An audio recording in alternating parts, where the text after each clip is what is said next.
Yeah, we tend to look at people who are successful and we know, okay, that they made it to the top, but we forget how many mistakes they made along the way. And a lot of people don't want to talk about that. And we tend to put just as much effort into hiding our mistakes as it would take to own up to them.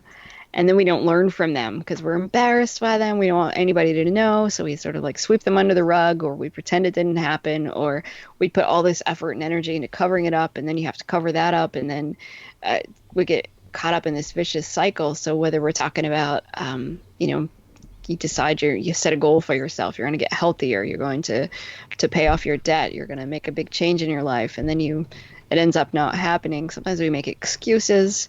We put all this time and effort into pretending like, oh, I didn't care anyway, rather than just saying, hey, I messed up, and here's what I learned from it, and then moving on. Instead, a lot of times we get stuck when we make a mistake. It's embarrassing, it's uncomfortable, and sometimes it's hard to even admit to ourselves, I messed up. Yeah. There's a couple that hit me really hard. I think those are the ones I need to work the most on, maybe because my personality is based around them. But they are people don't give away their power, and they don't worry about pleasing everyone.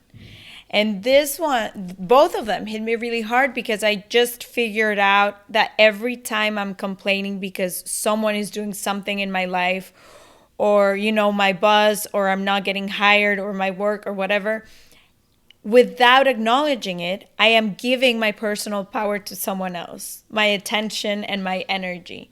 And without knowing, I am so invested in these explanations and these stories I tell myself that instead of using all of that in my favor to, I don't know,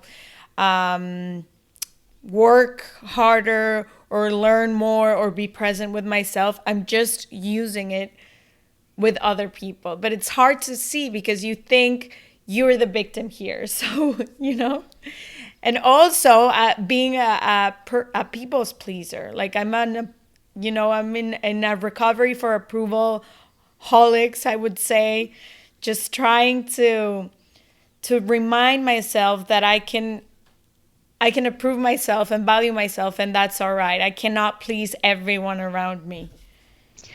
Yeah, they don't give away your power chapter. That's probably the one people want to talk about the most, or the people will say had the biggest impact on them, because it's one of those things that once we get into that habit of doing, it's hard to take back your power because we let other people control how we feel about ourselves, or how we think, or even how we behave.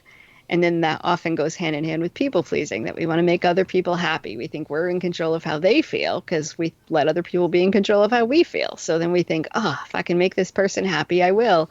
And then we end up losing sight of our own values, and we stop really expressing our opinions and doing the things we want to do because we're so busy trying to make other people happy.